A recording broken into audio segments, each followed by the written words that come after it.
let me start the panel discussion.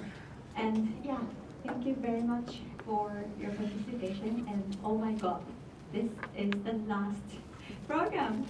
I cannot believe it. Yeah. So the panel discussion, today's panel discussion is really to have the time to reflect what was the JSF this year. So yeah, join us, the panelists, and yeah, reflect and share your reflection as well. So our moderator today is Yo Yan, yes, from Kyushu University, our host. And yes, so you can manage your panel discussion, please. Great. Thank you. Well, thank you very much. Delighted to see that we still have a, very big crowd. In and of itself is already a positive outcome, I think. But I would like to introduce our panelists today, and we have Ayumi Koso as the director of the NBRP Public Relations Office of the National Institute of Genetics here in Japan. We have Kiki Bowman, who's the head of communications at United Nations University and was a keynote speaker here. And we have Rina Matsuki, manager of the Global Strategy Division at Osaka Metropolitan University. And to have a sort of quick start, maybe for this being the wrap-up session, I wanted to sort of hear for each of you, what were your sort of key impressions for this forum? What are you going to take home as your main experience from this forum? So, Ayumi? What I'm taking home from this conference is that I think science communication, when we say the word science communication and communicating science, I find that there are many roles. We were talking about design in science communication. We were talking about how we can talk to farmers. We were talking about disaster prevention and science education. So I think when we talk about science communication, because I'm coming from a university or research organization, it's really based on institutional sort of science communication. But from this conference, I find that science communication is much more broader, obviously. And there are many, many aspects of science communication that we can learn from and draw experiences, even though we are in different settings. So that's my take. Thank you very much. Kiki? Yes, thank you. So first, just a huge thank you to all the organizers. This was like incredible. So just a quick one. So for me, I think one of the things that I think was really, really helpful about this is kind of the connections that I've made here and the people that I've met. And the people who I've met who are doing the same things as me but differently or doing totally different things. And it's really, really helpful to hear all the perspectives.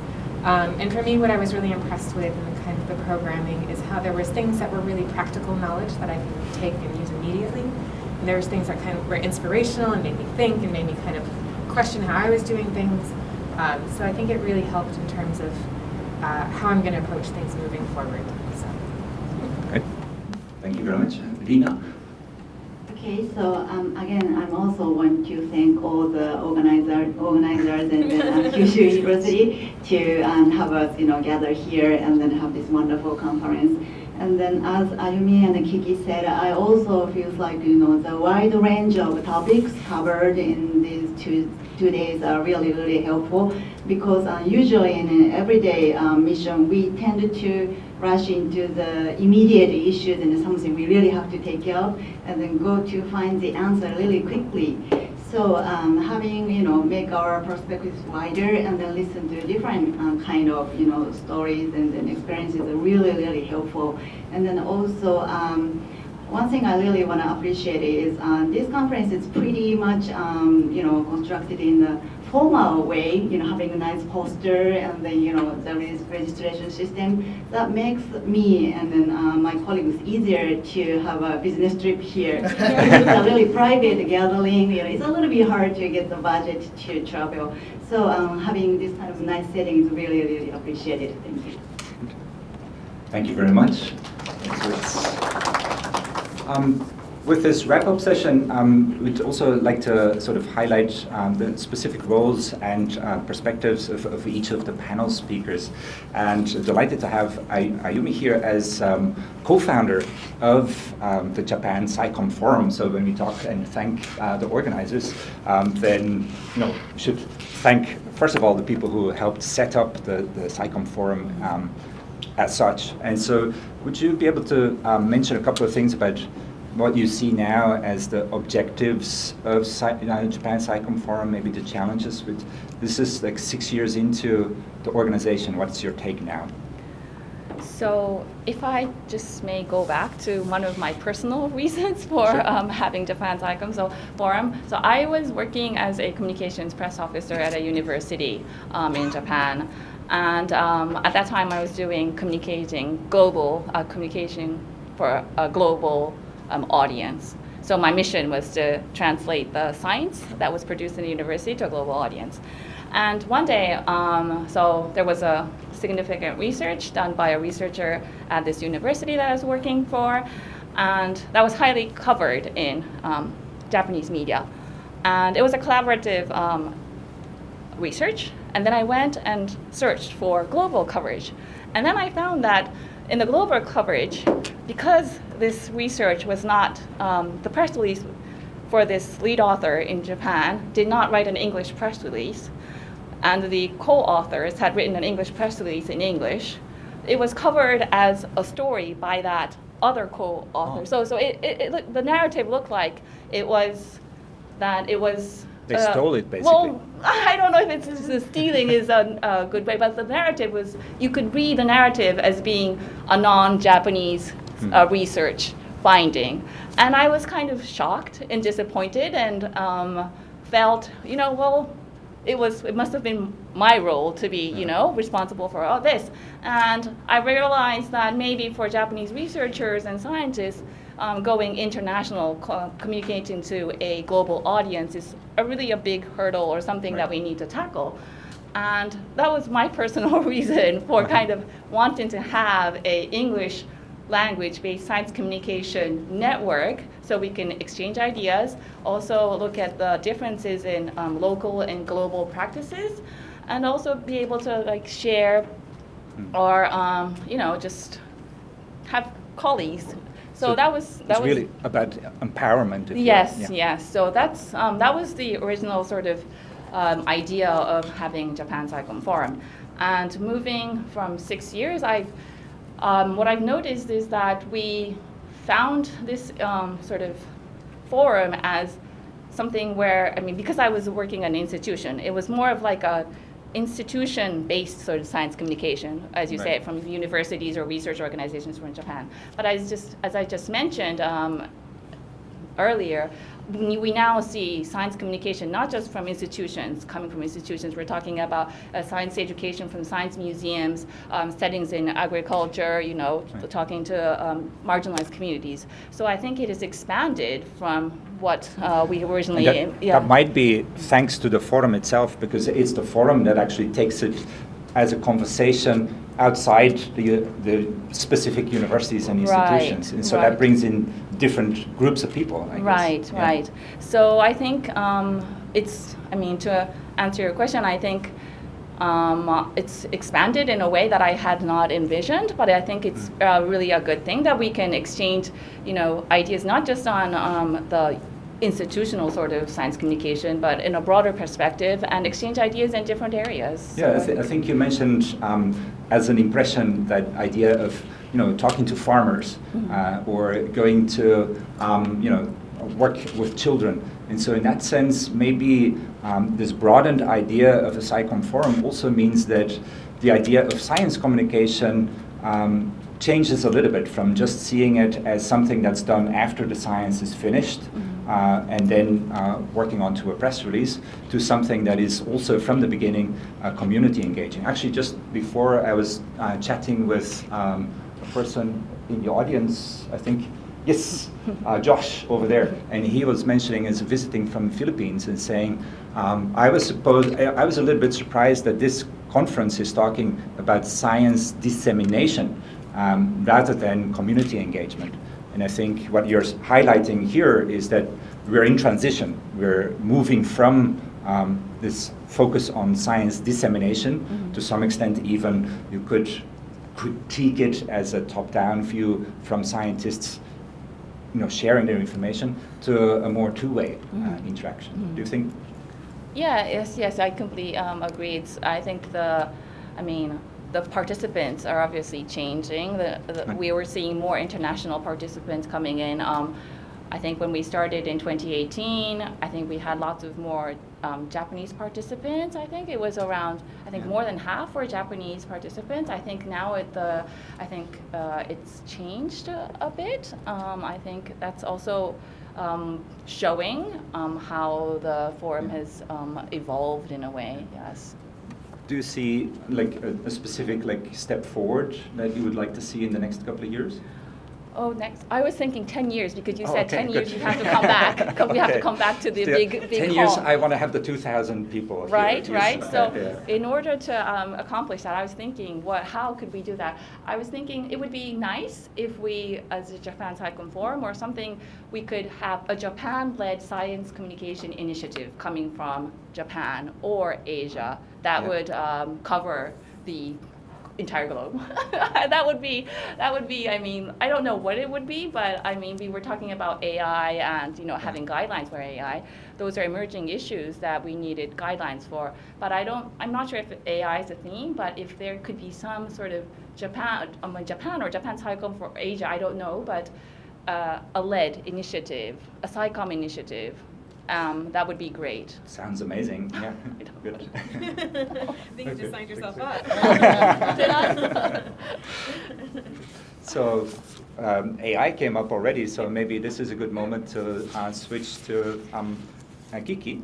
And we, in our preparations, we talked a little bit about and sort of how to deal with misinformation, disinformation, and that question has become suddenly so much more, important, and to the point that we're talking about saving science communication, and that has all to do with AI. So Yeah. what's your take on that?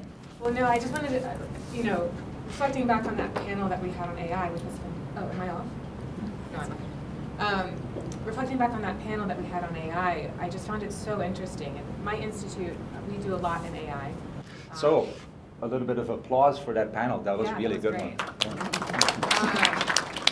So we have an institute that does digital governance. We have an institute that deals that's going to be opening in Italy that deals exclusively with AI, and we also have an institute in Macau that is dealing with AI at the moment as well.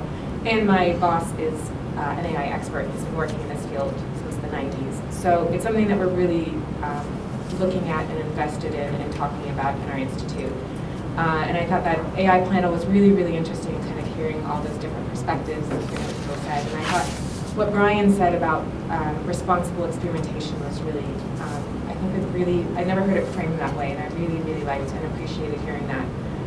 Because I never named it for us, but that's what we're doing as well. We recently had, one of my team members recently presented me with an AI, Google Notebook that can make an AI-generated podcast. And he put 10 years of our annual reports into it. And then sent me a podcast, and I was like, this is actually really good, but I can't release it, I'm sorry. But it was really interesting to kind of hear how things are moving in that direction. And I think another thing that they talked about, which I also want to emphasize, is just the ethics around it and kind of the issues that are coming up. And I think the conversation was definitely, we talked a lot about the data and things like that. But I think there's also the environmental factors. I recently read the Washington Post article that said every 100-word email takes 1 bottle of water to generate. So I can send the link around. But we're also researching into the sustainability of this technology as well. So there's just a lot around that. And then also just talking about the digital divide and who's going to be benefiting from this technology and who isn't. And that also includes language and what languages are feeding it right now, which aren't. So there's just a lot, I think, in terms of how we're approaching these things to consider beyond the comms kind of, but just on a broader sense as well. But I also appreciated in that panel kind of the fire hose of information. That's something we talk about as well as, just reflecting that back.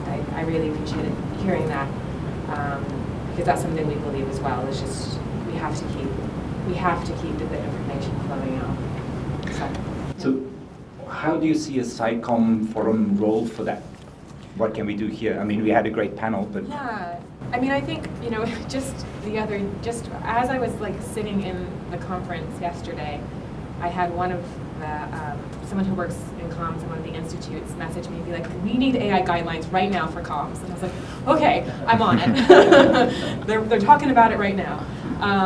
But I think it's something that because it's moving so fast, I didn't even know Google Notebook until someone sent that to me.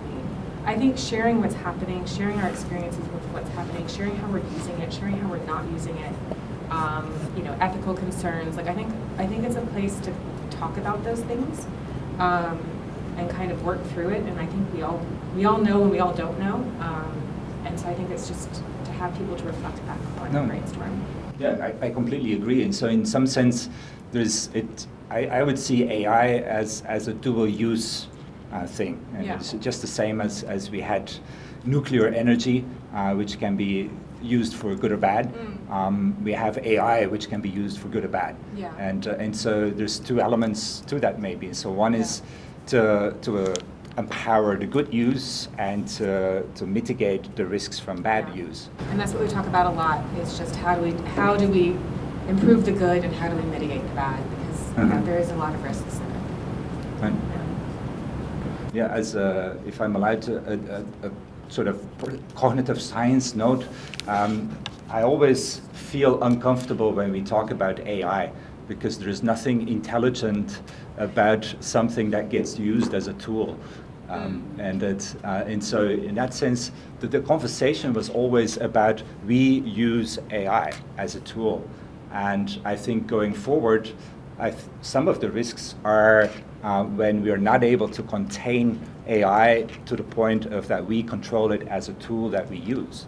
Yeah. And so when we think about intelligence, and proper definition of intelligence is predicated on autonomy. Yeah. And so the question is, are we going to see a day where AI is truly autonomous and works not for us but for AI, like selfish AI? Yeah. And so several of the risks that come, and that I think we need to, be able to at least, sort of imagine, is that there could be at least 3 ways that we get killed off by AI. And one is AI does it accidentally. And so then the question is also like, what's AI going to be like 10 years from now? Is it like a community of AI agents that are going to be competing with one another? Or is it one big Mr. A or Mrs. AI that runs everything? So accidental killing off. The other one would be our scenarios of what is that Matrix and stuff, like deliberate killing off, and then of course usage by bad agents and humans. Well, I did talk to an AI and robotics expert, and he's not concerned yet. So I think I am. Jeffrey Hinton is. I mean, he wins the Nobel Prize, and he said, "I really shouldn't." That.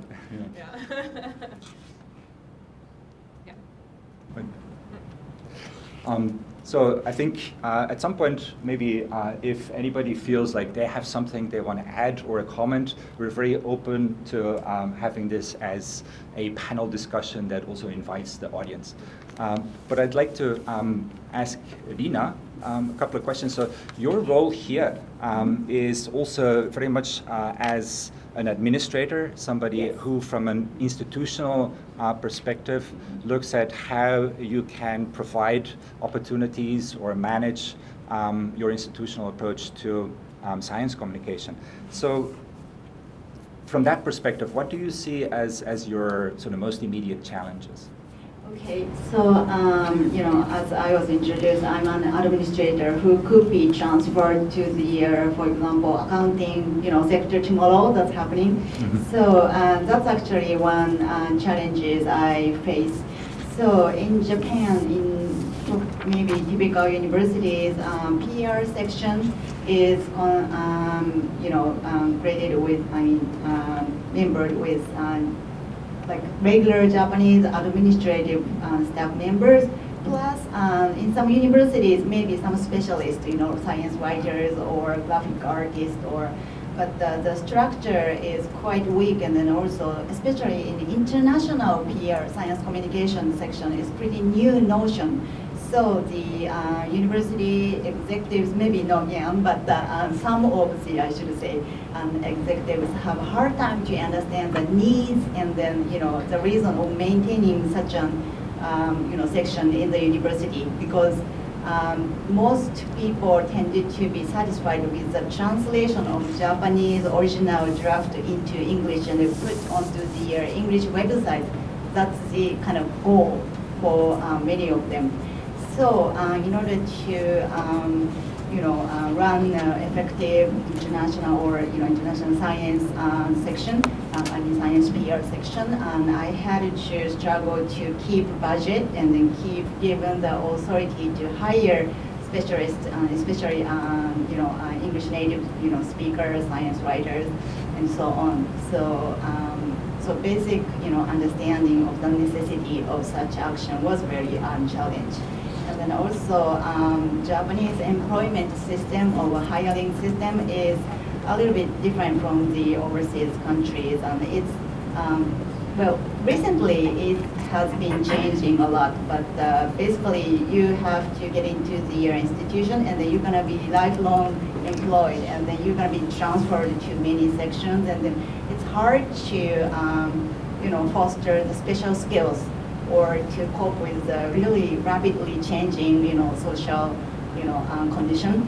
So, this conference, going to making some business trip to learn new things is a little bit hard thing in some, sections. So, those are the challenges I had to face. Yes, in that sense, I thought it was really interesting. You noticed that making this SciComm forum a little bit more formal is actually also empowering you as an administrator within Osaka Metropolitan University it kind of validates your point. Yeah, that's very true. And then also, I really, I'm pretty much happy about, bringing my, native speaker writers to this kind of, conferences, because in my university, we are such a new department and then very rare opportunities to, learn new things or meet with colleagues who are facing the same challenges, especially in Japan. So, and then I cannot really give that kind of opportunity to my staff members, so, yeah. Yeah, so maybe that's another function for a SciComm forum, so actually to visualize a value proposition so that different universities, research institutions within Japan see the merit and see the importance. And so I wonder, like, when you need to create a rationale or a defense of your budget, how do you do that? Actually, I had to visualize, what I have been achieved with my team. So, like, unicolor, if we have a physical place where we can see, hey, our press releases are, picked up and then posted on the top, or we got this kind of inquiries from the overseas journalists. That's a very, great stuff to show. It's evidence of, our work was, bringing some kind of benefit to our university. So, but in order to do so, we need a method and then we need a technique, and which I couldn't really get inside of my university. I had to get help from the outside, university, whom at first I didn't have any connection. But fortunately, I met some people from JAXT, Japan Association of, what was it, Science Communication. And then I happened to attend one, like some drinking, gathering, and then I was introduced to Kyoto University or, some research universities in Japan really doing a good things. And then high-ups, when I said, well, Tokyo University is doing, Kyoto University is doing, Lauwereyns is doing, Exactly. Kyoto University has already been doing, then that actually gives me a lot of good, a trust. Okay, then our university is not that level, but why don't we invest a little bit money? Yeah. So Yeah. human No, networking. I think that's a really important point. So I wonder maybe, Ayumi, so to some extent in your role, you probably face similar kind of questions and issues. What's your take on that? Oh, that's a very difficult question because I also am at NIG, face these issues as well. And sometimes I get responses saying, well, if writing a science paper is the best science communication you could do as a scientist. And I think that sort of understanding still is there in Japan. And also, I think one of the issues that Rina brought up that I completely agree is that especially science communication is, I think someone also brought it up in the conference, but it's not really still aware. The awareness or recognition of science communication is not there, still there, even among scientists. And if we go outside of the science enterprise, it's less known. And in addition, when it's English language science communication, I think people still think, even at universities, also think that someone who can speak English can instantly do science communication in English. Yeah, that's so And it's not true, right? It's not true. So, and those are the challenges I also still face at my institution. But as Rina said, what I do is collect data and show that we are progressing, and I guess convince people that we are getting results of what they would like to see. So those are I think, really good ways of convincing people that we are doing our job. Yeah. But I was actually chatting a little bit with Kiki about that yesterday. So it's like, how do you get those numbers? And does it always have to be numbers? Are there other ways than showing numbers? Do you have any ideas on it? I don't know if I have any ideas. No, I don't have any good answers for that. I think I can't remember what we talked about, but I think we talked about narratives and kind of other things as well. Of like, how do we show it? And I think it's hard because the proof is in the pudding in some ways. That's I think very true. And so to some extent, what Rina mentioned is saying like, people are doing it over there, so we should too. That works, I think. This kind of competitive, narrative. And on the other hand, maybe just feedback, endorsements, and so sort of people who were helped by the science communication, and ideally not just the researchers who put out press releases thanks to the science writers, but also maybe engagement that comes with the community, or ideally even grants that were brought in by that, I guess. I mean, it's ultimately good for their careers, so it's all good, but it's just hard to. Can I just add? Yes. One more thing I was thinking is getting external reviews. So, of course, you write a press release, it gets maybe posted on a major newspaper. Researchers can give you back the feedback also, but when I think going forward, you can also get external reviews from like maybe companies or, external stakeholders that are engaging with the university to say that because we saw this, we were able to do this collaboration sort of thing. Getting, I think, outside reviews out of your institution about your PR work is so much helpful, and I find that really, I don't do that for my work, but I try to get external reviews of what we are doing, and that's more convincing than getting an internal review from inside your institution. Yeah, that makes total sense. So I think, it's really about creating those track records, and as much as possible getting that from outside the university. And when you can do it in numbers, that's fine. Otherwise, you can try to compare or get those reviews. Yeah, very good. So I think I was wondering, to make science communication more visible, and I wonder what kind of projects could be done via the SciComm forum, or what kind of approaches do you imagine possible? I'm not going to, anyone who wants to say anything, I think just... Via the SciComm forum, like projects that we could do as a group? Yeah, or? well, via the SciComm forum, or in terms of sharing good practices, things that can become topics for the next SciComm forum. Can we open it to the audience? Yeah. I couldn't see who was first. You can do Janken Pong. Or I guess. Thanks so much, everybody. It's been really great. Thankful to my office for finally giving me some money to come out here. But I just wanted to put out as a suggestion. I have recently been, thanks to Rina for mentioning about JAX, I've recently been elected chair of JAX. So I think one thing I've been wanting to do, since JAX tends to be more domestically oriented overall, and tends to be more comprised of Japanese communicators, speaking in Japanese about communication.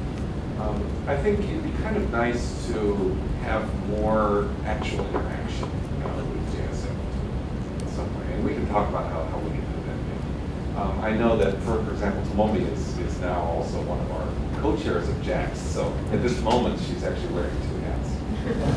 So there are many things I think we can talk about together. I think some people in the audience might not know what JAX is. Sure, it's JSCST. It's if you look it up, it's all in Japanese, but it's essentially the same sort of thing, but for Japanese communicators. But there are a sizable number of people now in the organization who are very interested in international communication as well. And another of our co-chairs is right here, Naoki Namba, up at the University.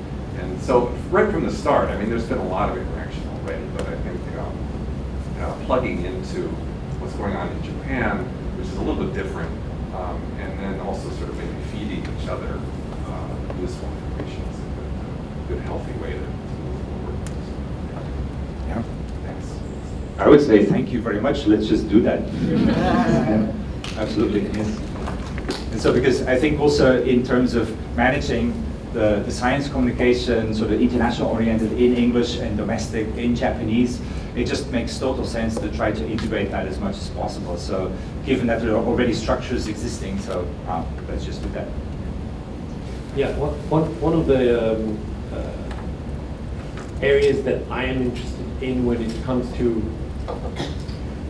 science communication, in which I've not seen any discussion so far, and which I would really appreciate to maybe explore, is the fact that science communication is generally very one-sided when it comes to telling the story of science research, while there's actually a plurality of voices out there.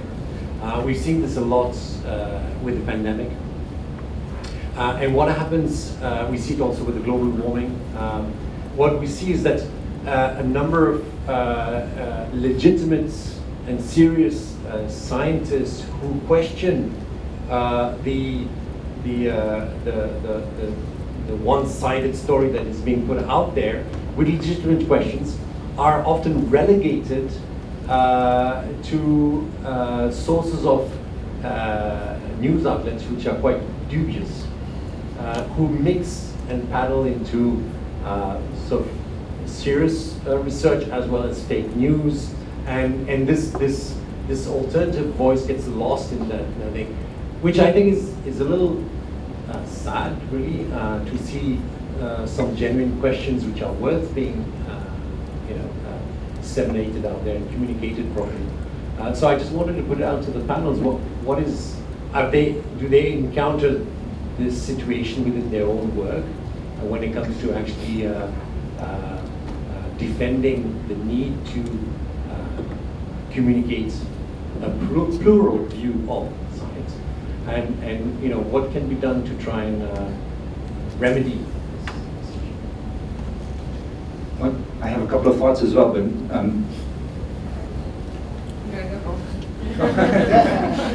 No, at some point we had this exact conversation with our PR office or with the science communicators, and the idea is that often science communication is something like, there's a piece of research, now we're going to disseminate that.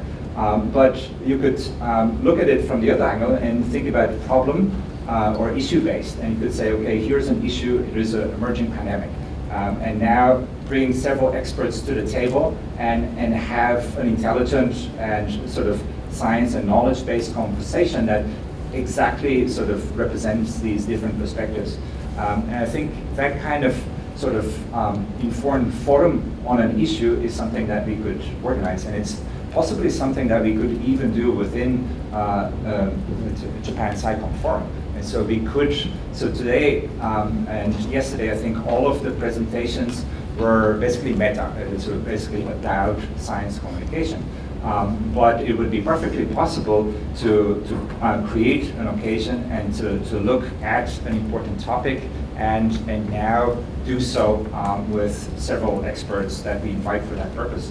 To some extent, you could say our AI panel went in that direction, but it was still sort of navigating to that idea of AI and sort of science communication, and the people there were actually sort of science communication people.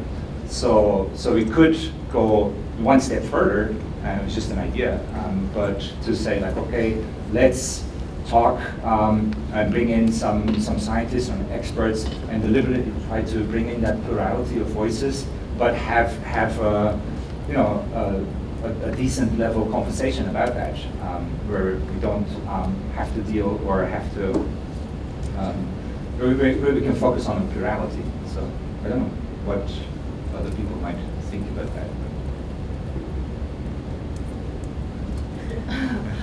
Yes, I mean, I would be more than happy to see such a project launching from, you know, from, I don't know if Japan SciComm Forum should be like organizing, but it would be nice to see people. I see lots of people networking and talking to each other. I would be very happy to see if these encounters and meetings would end up with a project like your idea, and people come to you and sign up and, you know, make this event a real event. That would be one of the, I think, biggest achievements I see. It could be like a satellite Japan SciComm Forum. Yeah. So SciComm Forum as the network that allows to create such issue-based forms of. Yeah, and well, I mean, I'd be up for it. I think all the organizers of the conference team would be, you know, more than happy to see such, you know, satellite events popping up, you know, with all these, you know, encounters and ideas. And I think that was one of the purposes of creating, because, you know, you bump your ideas and, you bump your ideas, and, you know, if you come up with something creative and, you know, something that's new, I think that's worth pursuing. I think that's great. And I think trust was one of the things that we came up with often in SciComm. But, you know, working with people, real people, you know, setting up conferences like this and going through that process increases your trust with the people you actually work with. So that's, I think, a way of creating trust between science communicators ourselves as well, and the stakeholders that you might want to invite being on the table. So like going through a process of, you know, event organization or whatever, I think just increases your trust between the people involved. Well, I think it somehow nicely addresses also Josh's question earlier. And so to go instead from science dissemination and from research to the public, you go to something that already speaks to the public, an issue that lives, and then sort of bring science to the table in conversation with others. I think you were going to say something. Yeah, sure. Since as I said, I'm an administrator, so I'm very interested in, you know, when we have to organize or have to be there, like a, you know, founder of such event, what kind of thing we should be careful, like, you know, how far we can encourage researchers to say in public about if, you know, AI or, you know, any like a new topic which has not been, you know, the official, how can I say, recognition has not been formed yet, and then what kind of scientific event should be really good to, We need you know, really good moderators. yeah, so to be the model of And the then nice science. invite scientists who are not Right. loose cannons. Right. So if we can do some kind of practice, you know, running such events with, No, I think you know, they're really very good points, JSF. because I think what you raise is very, very important, because, okay, you can have these experts, you know, at the table, but still they're expressing an opinion, and that is a fine balance, and so you don't want to create trouble that way either. At the same time, you know, maybe the public also wants to hear from people who know about the stuff, and so rather than, yeah, just your hairdresser or something. So, Matthew Koso at Goa University, science writer. What I wanted to ask you about was, in Japan recently there's been an increasing awareness of the rights of Ainu, other minority groups like the LGBTQ community of Japan. How do you think that respecting indigenous rights, respecting the rights of these minority groups, how do you think this will change science communication in the future in Japan? And what opportunities do you think Japan has for engaging these people, these specific groups? You mean in terms of what's researched and topics, or what kind of? Well, part of it is science communication, because we actually we have done science communication that used Ainu research, and we've taken the research and then used modern science techniques to prove that actually the indigenous Ainu actually had some insights into astronomy. You know, they used different terms, they didn't think of it in scientific terms, they used their own cultural references and things like that. But they actually had insights that were new to the record from their own historical groups. And I think there's definitely a sign of, definitely in the time I've been in Japan, there's definitely been a sign that the Ainu are becoming increasingly respected, and their traditions are becoming more appreciated, and they're becoming incorporated into the dialogue more. And is there anything that you think that science communication can do in these groups? Similarly with LGBTQ, how can we ensure that they're included in this conversation? We don't work with the Ainu directly. I don't think I'd have to check, but we do have, for instance, researchers from our UNU IAS, which I can only speak surface level on this because I'm not working with them directly. But they're working with communities out on the coast who have traditional techniques in terms of farming and fishing. And the researchers are trying to work with them in terms of how to use those traditional techniques with people that live, you know, and they're trying to take the traditional and apply it to the modern, essentially. And so we do a lot of kind of stuff. The UNU IAS has a lot of science comms around that. But I don't know if that's really addressing your question necessarily. Yeah, to some extent, I think that's true. But I think one thing that we as science communicators can do is actually, respectfully tell the tales of the people and the history that went into some of the things that we talk about. I think it also speaks to that plurality questions, and where, and I think especially when you talk about engaging with communities, a huge aspect of science is also ethics, of course. And when you talk about different groups, different cultures, different worldviews, different religions, it becomes extremely important to, at first, have the proper respect and understanding, and sort of create opportunity to bring that to the table, and as an equal partner in a conversation about what has value. Because when you think about value, which is directly connected to ethics, then that is not the same as truth. I always keep thinking of Gilles Deleuze, who said basically, you can know so many things, there's so many truths out there, but only some of them have value. And you could have so much information, but only some of them matter. And so what matters, what has value, is also something that comes out of a conversation with different stakeholders, with different groups, with indigenous cultures, with LGBTQ, with different walks of life. And so, I mean, I think, so I'm at the moment reading Robin Wall Himmer's Braiding Sweetgrass, and that's a great book. I mean, talks about how indigenous knowledge of plants gives a completely different worldview in how to think about biology, but does so not so much in an antagonistic way in terms of science. She's actually a proper biologist herself, but in thinking about value, of thinking about how to work with nature or see nature as a gift. Actually, she talks about the gift economy. And so there's completely different type of value thinking, but it's actually something that can connect to SDGs and environmental sustainability. And so, yeah, I think these kinds of again, it's about bringing the plurality to the table. I think SciComm may have a role there. Yeah. Okay, so I really look forward. You're Josh, right? Can you self-introduce a little bit? Yes, I'm Harvey Josh Fernandez. You can call me Josh. Arguably the youngest here. Yeah. So stepping in here, I was sort of shocked to see that I was the youngest. So a little bit of an insight from the youngest.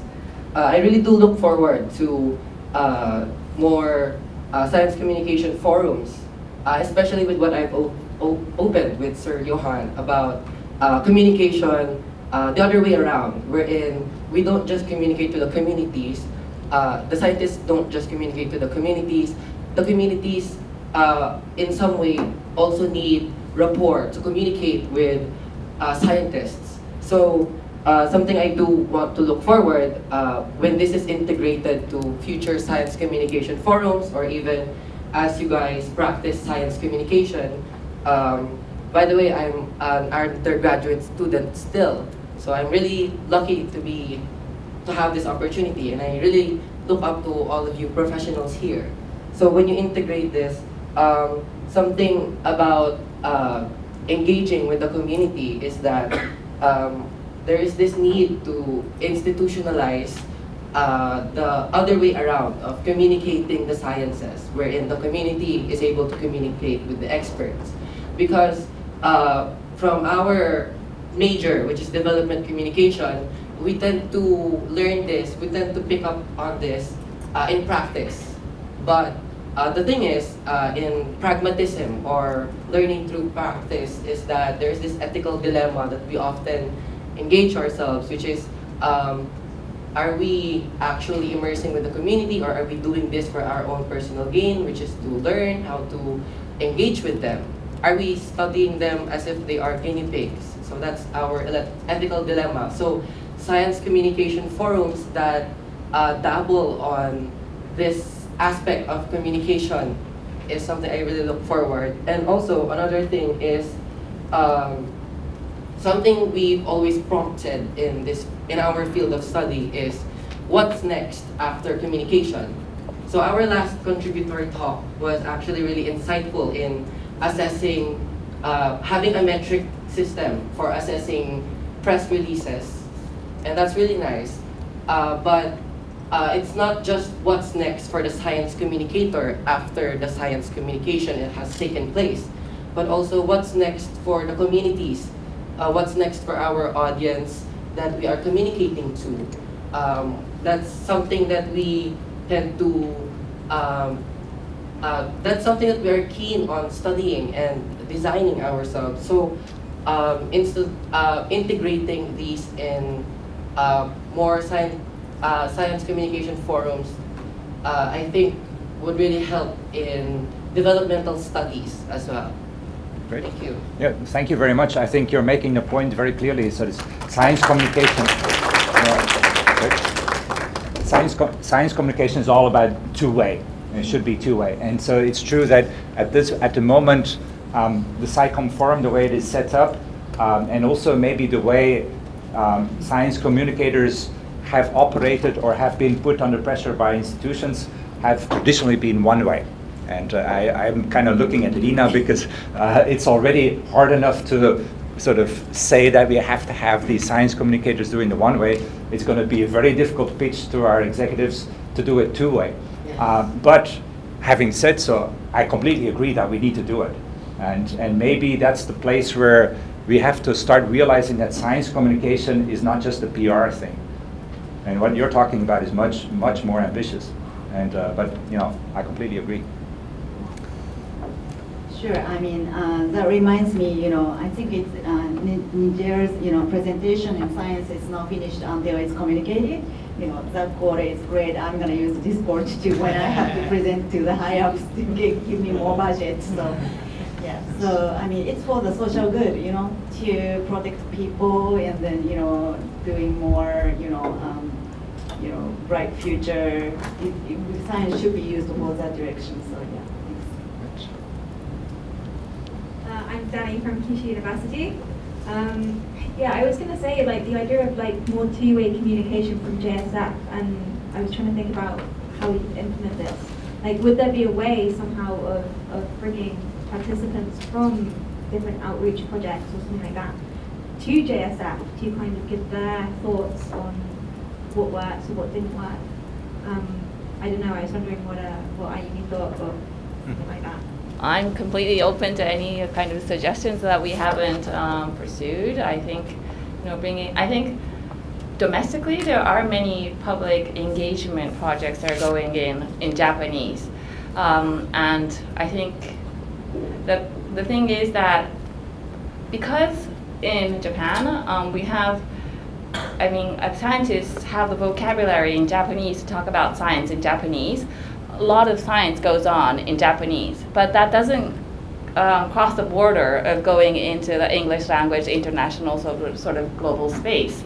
And I think that's one of the missions that we have of Japan SciComm Forum, to, you know, get the narrative in Japan or the science communication and public engagement activities going on the local sort of level noticed and appreciated and recognized, because that doesn't, I mean, there isn't that space at the moment, is what I feel. Yes. So, yeah. Yes. Which is acute to saying that we should try to create that space.